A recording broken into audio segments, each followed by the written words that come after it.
Some lives begin with lullabies, some begin with chains, in the cellars of Malfoy Manor, where the stone sweats, and the air forgets how to breathe. A small creature opened his eyes, and learned his place before he learned his name. He was not meant to matter. He was not meant to choose. This is the story of the elf who did. This is the story of Dobby. Ah, greetings, traveller. You've found your way back to the Silver Quill Corner. I am Grayfen, the story keeper. Long ago, when I was bound to an ancient wizarding family, I learned that stories carry a magic older than time itself. Here, we wander through Gothic myths, lost histories, and character chronicles drawn from the deeper lore of Harry Potter's wizarding world. If the murmur of quills and the echo of old corridors bring you peace, press like, subscribe. The bells have been heard across the world tonight. Tell me, Keeper, from what city, realm, or corner of the world are you listening? I'd love to know how far these stories have reached. The first thing Dobby ever knew was stone. Cold stone beneath his feet. Cold stone walls pressing in from every side. The cellars of Malfoy Manor didn't breathe. They exhaled, a slow, deliberate exhale of damp air that clung to skin and settled into bones. He was born there, if born is the word for an elf who arrives already bound. No cradle, no midwife, no celebration. House-elves do not enter the world as children, bound by magic older than any wizard alive. Dobby's first memory was not of comfort, it was of command. The Malfoys didn't name him, he came with his name, the way he came with his tea towel wrapped around his tiny body, the way he came with his enormous eyes already trained downward, already apologetic for existing. House-elves who forgot their place learned through pain, and house-elf magic, that deep ancient power that could apparate through wards and clean a mansion in minutes, turned inward when disobedience reared its head. The punishment came from within, from the very magic that bound them. He was perhaps 3 years old, though house-elves don't age like wizards, don't mark time in birthdays and growth spurts. When he first tried to resist a command, Lucius had ordered him to polish the ballroom floor until he could see his own reflection in every tile. Dobby had been working for 16 hours straight. His fingers bled, his legs shook. "Master," he whispered, Dobby is very tired." The magic struck before he'd even finished. It seized his insides like a fist clenching around his organs, twisting, burning. He collapsed, and the sound that ripped from his throat wasn't quite a scream. It was smaller than that, more broken. When it stopped, Lucius was gone. Dobby lay on the half-polished floor, staring at his blurred reflection in the marble, and he understood. His wants didn't matter, his pain didn't matter, only service mattered. So he served, years folded into each other like origami, each crease identical to the last. Wake before dawn, prepare breakfast, clean, polish, scrub, serve, endure, sleep in the cupboard beneath the stairs where the stone was coldest and the spiders made their homes. Wake before dawn, again, again, again. The manor filled with voices over the years. Narcissa Malfoy arrived, beautiful and cold as frosted glass. She didn't speak to Dobby often, but when she did, her voice carried the kind of indifference that cut deeper than cruelty. At least, cruelty acknowledged you existed. Then came Draco, a baby with white blonde hair and a cry that echoed through the halls. Dobby watched the boy grow. Watched him toddle through rooms Dobby had just cleaned, tracking mud and chaos. Watched him learn to speak, to demand, to expect the world to bend around him. And it did, because he was a Malfoy. "Dobby, bring me my broom. Dobby, I want chocolate frogs. Dobby, you're in my way." By the time Draco was 11, he'd perfected his father's smile. That cold, sharp thing that reminded Dobby exactly where he stood. Below, always below. But houses hold secrets, especially old houses, especially houses like Malfoy Manor, where the walls had witnessed centuries of whispered conversations and hidden transactions. Dobby heard things. Late at night, when he was polishing silver in the adjoining room, he'd hear Lucius speaking in low tones with robed figures. Names drifted through the air like smoke. The Dark Lord, Mudbloods, Blood Purity, plans whispered with venomous excitement. And then, one night, Dobby saw it. The book. It was small, black, unremarkable except for the way Lucius handled it. Like it was precious, like it was dangerous. He watched his master slip it among Ginny Weasley's schoolbooks at Flourish and Blots, watched the cruel satisfaction bloom across his face. Dobby didn't understand what it was. Not fully, but he understood intent. He understood malice. And for the first time in his life, something stirred in Dobby's chest that wasn't obedience. It was horror. The Weasleys were kind. He'd seen them in Diagon Alley, seen the way they laughed with each other, touched each other gently, seen the way the father ruffled his children's hair with such casual affection it made Dobby's throat tight. A little girl was in danger, because of his master. The thought lodged itself in Dobby's mind like a splinter. He tried to ignore it, tried to push it down, but it grew, it festered, it burned, and then he heard the name that changed everything, Harry Potter, the boy who lived, the child who'd defeated the Dark Lord when he was barely more than a baby. Lucius spoke the name with such venom, such barely contained rage, that Dobby knew with absolute certainty, that Harry Potter was good. If his master hated someone that much, they had to be good. The idea came slowly, terrifyingly.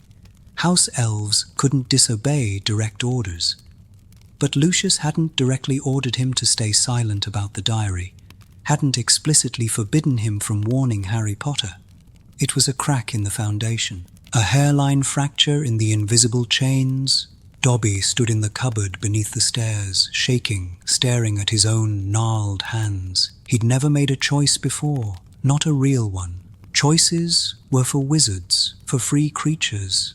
But that little girl, that kind family, Harry Potter, who'd freed the world from darkness once already, Dobby closed his eyes and chose number 4. Privet Drive smelled like flowers and fresh paint and lies. Dobby apparated into Harry Potter's bedroom and found himself staring at a boy, just a boy, thin with messy black hair and eyes the color of summer grass, eyes that went wide with shock. Harry Potter must not go back to Hogwarts. The words tumbled out of him in a rush, desperate and pleading. He'd practiced them 100 times in the cupboard, but now, faced with the real Harry Potter, they felt inadequate.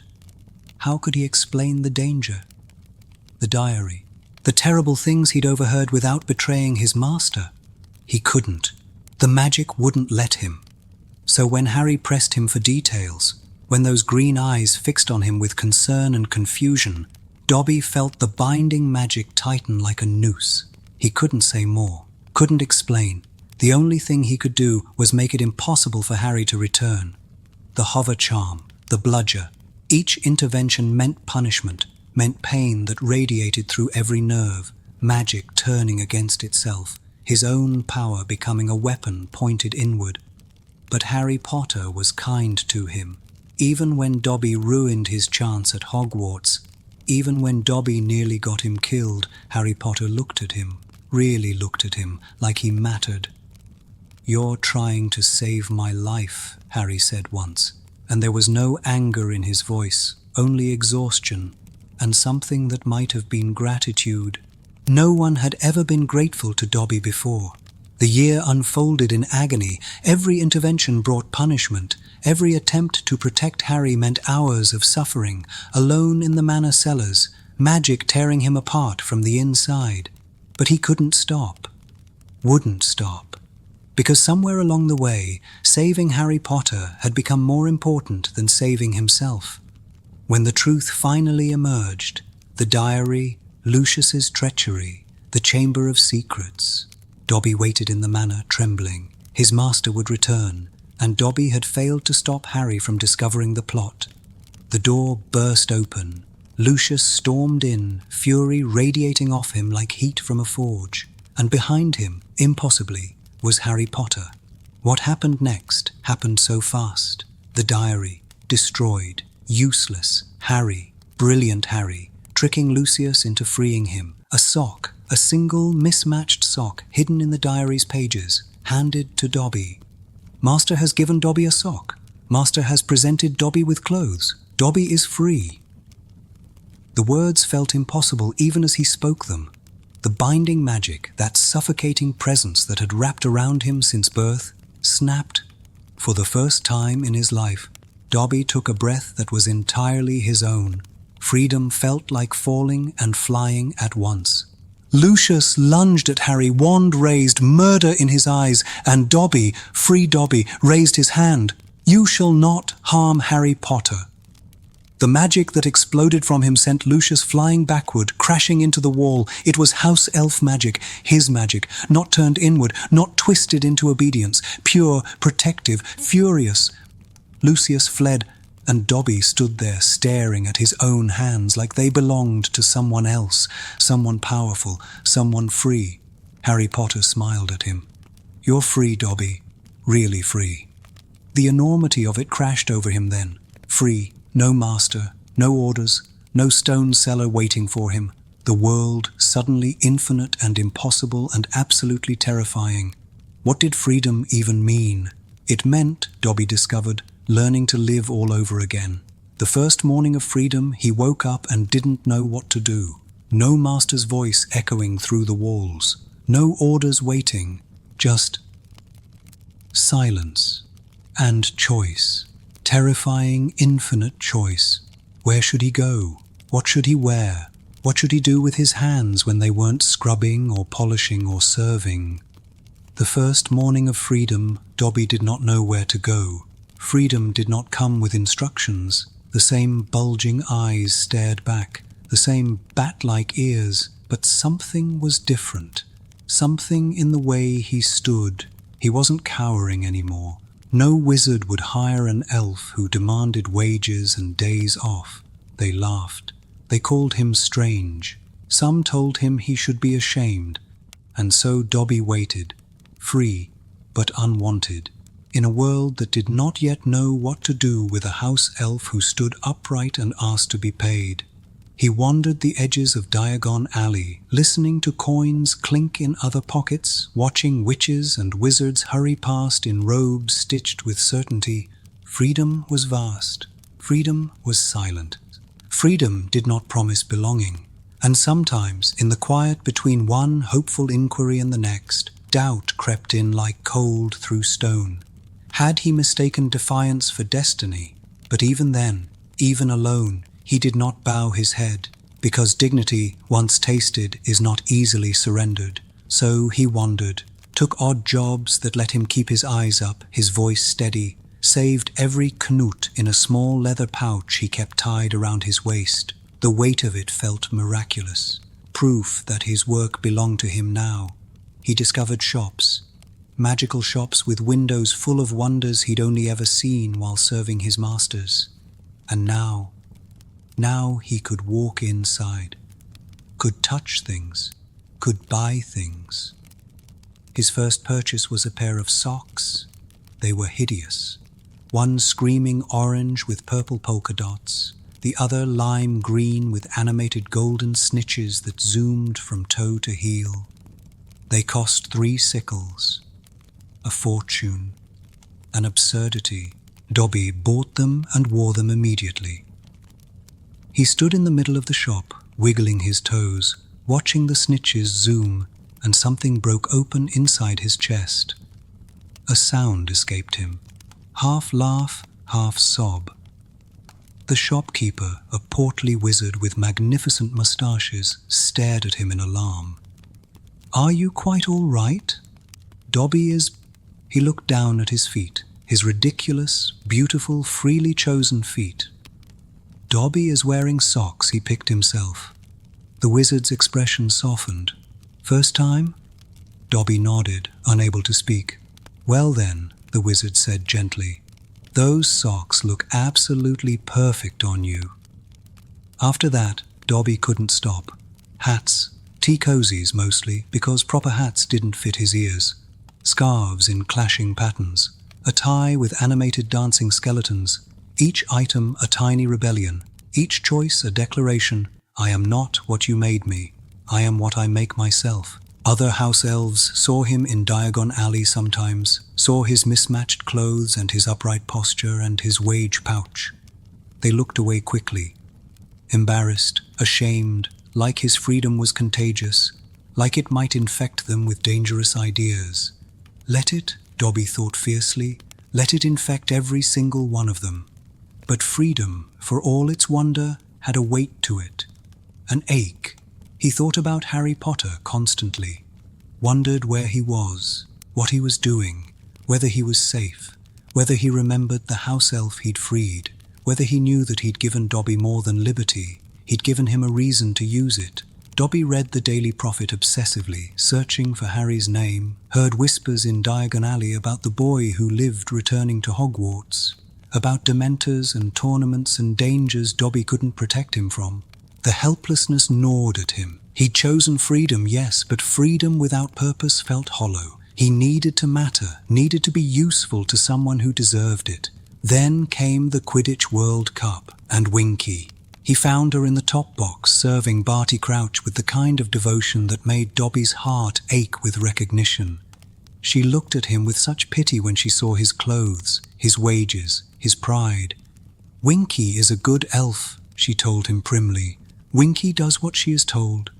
And Dobby wanted to shake her, wanted to scream that being good and being obedient weren't the same thing, that she deserved more than blind loyalty to a wizard who barely saw her. But you can't free someone who doesn't want to be free. He'd learned that the hard way. When Crouch dismissed her, cast her off like rubbish after decades of service, Dobby watched her shatter, watched her curl into herself, keening, broken, and he understood then that freedom given is different from freedom chosen. Winky arrived at Hogwarts shortly after. Dumbledore hired her, gentle and patient, offering the same generous terms he'd offer Dobby. But Winky couldn't bear it, couldn't accept wages, couldn't accept time off, couldn't accept that she might be worth something beyond service. She drank butterbeer to forget, drank until her words slurred and her eyes glazed and she stopped feeling the shame of being unwanted. Dobby sat with her in the kitchens night after night, listening to her weep for her lost master, and his heart broke for her, because he understood how thoroughly servitude could hollow you out, how hard it was to fill that space with something new. You is free now, Winky, he told her softly. You can choose. Winky is not wanting to choose, she shrieked. Choosing is for wizards. Winky is wanting to serve. And there it was. The truth Dobby had been running from. Freedom was unbearable for those who'd never learned to want it. But Dobby had learned, and he knew exactly what he wanted. Professor Dumbledore found him in the kitchens one evening, polishing silverware that didn't need polishing. Old habits. Dobby, the headmaster said, his blue eyes twinkling behind half-moon spectacles. Might I have a word? Dobby's heart leapt into his throat. Had he done something wrong? Was he being sent away? But Dumbledore only smiled. I find myself in need of assistance. The castle requires care, and I believe you might be uniquely qualified. Would you consider a position here at Hogwarts? A position at Hogwarts, where Harry Potter lived. Dobby would be honored, sir, he whispered. Excellent. Now, as to terms, Dobby will work for nothing, sir. Dobby is just happy to... I'm afraid I must insist on fair compensation, Dumbledore interrupted gently. How does 1 galleon per week sound, and 1 day off per month? The other house-elves in the kitchen went silent, scandalized, horrified. 1 galleon, actual wages, for work he would have done gladly for free. Professor Dumbledore is very generous, Dobby managed. Nonsense. You'll be earning every knut. So, do we have an agreement? Dobby looked around the kitchen, at the golden platters and the warm fires and the house-elves staring at him like he'd grown a second head, at Winky, slumped in the corner, clutching a bottle. He thought about Harry, sleeping somewhere in the castle above. Safe, within reach. Yes, sir, Dobby said, standing as straight as his small frame allowed. Dobby accepts. The whispers started immediately. Shameful, greedy, disgrace to house-elves everywhere. But Dobby had been called worse, and for the first time in his life, he was exactly where he wanted to be. The years at Hogwarts were the happiest of Dobby's life. He learned the castle's rhythms, learned which staircases moved when, which portraits were gossips, which suits of armor appreciated a good polish. He cleaned Gryffindor Tower with special care, knowing Harry slept there. Sometimes, late at night, he'd stand outside the portrait hole and listen to the sound of students laughing inside. Harry was in there, safe, happy, alive. That was enough. The other house-elves kept their distance, but Dobby didn't mind. He had his work, his wages, his mismatched socks, and occasionally, gloriously, he had Harry. The first time Harry visited the kitchens, Dobby nearly fainted. "Dobby!" Harry's face lit up with genuine pleasure. "I was hoping I'd find you here." He'd been hoping, had sought Dobby out deliberately, on purpose. "Harry Potter has come to see Dobby." His voice came out strangled with emotion. "Of course I have. I wanted to see how you were doing. Are they treating you well?" Such a simple question, but no one had ever asked before. No one had cared about the answer. "Dobby is happy, Harry Potter, sir. Dobby is very happy." And he was, standing there in his orange and green socks, his skeleton tie, his tea-cozy hat, talking to Harry Potter like they were friends, like he mattered. Harry visited regularly after that. Not every day, but enough. Enough that Dobby started baking his favorite biscuits just in case. Enough that the other house-elves began muttering about special treatment. Enough that Dobby's heart learned to recognize the sound of Harry's footsteps on the kitchen stairs. One night, during Harry's 4th year, he burst into the kitchens in a panic. The second task was the next morning, and he still didn't know how to breathe underwater. "Dobby, I need help. I don't know what I need. I'm going to fail. I'm going to—" "Harry Potter must use gillyweed." The words burst out of him. He'd overheard Professor Moody mention it weeks ago, filed it away without knowing why. Harry stared at him. "Gillyweed?" Dobby scrambled to the stores, pulled out the slimy plant, pressed it into Harry's hands. "Gillyweed will let Harry Potter breathe underwater. Dobby heard Professor Moody say so." "Dobby, you're brilliant. Thank you. Thank you so much." 5th year brought Umbridge, that toad-faced woman with her poisonous smile and her educational decrees that made the castle feel smaller, meaner. She hated Harry. Dobby could see it in the way she looked at him, the way she punished him with those horrible blood quills. When Harry asked for help finding a place for his secret defense group, Dobby knew exactly where to go. "The Room of Requirement, sir. Dobby knows it well. Dobby has used it many times when Dobby needed somewhere to be alone." He didn't mention that he'd spent hours in that room during his early days at Hogwarts, crying with relief that he was free, crying with terror that freedom meant nothing without purpose. The room had given him what he needed then: silence, safety, space to feel. Now it would give Harry what he needed: a place to fight back. Dobby showed him the wall on the 7th floor, explained how to summon it, and Harry, beautiful, brave Harry, looked at him with such gratitude. "I don't know what I'd do without you, Dobby." The words wrapped around Dobby's heart and squeezed. "You'd be fine," he thought. "You're Harry Potter. You survive everything." But he didn't say that, just basked in the warmth of being needed. The Department of Mysteries, Sirius Black's death, Harry's grief. Dobby watched him come back from London hollow-eyed and silent, watched him move through the castle like a ghost, untouchable, unreachable. He left extra biscuits outside the Gryffindor common room. Harry's favourites, chocolate chip with just a hint of cinnamon. 3 days later, Harry found him in the kitchens.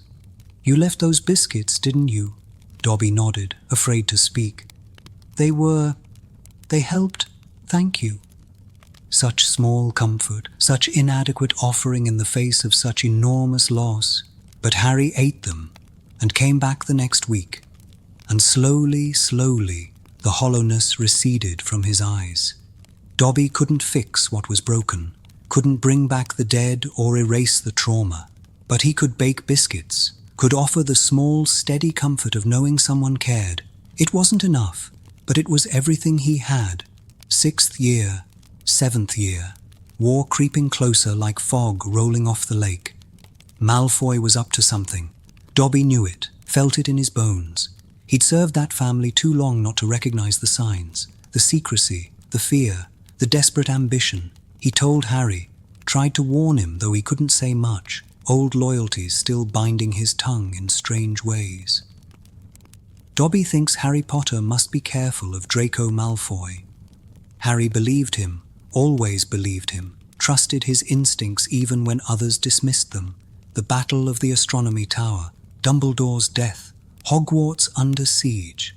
Everything Dobby loved was ending, crumbling, and all he could do was clean floors and watch Harry shoulder burdens that would have crushed grown wizards. When Harry didn't return for 7th year, Dobby understood.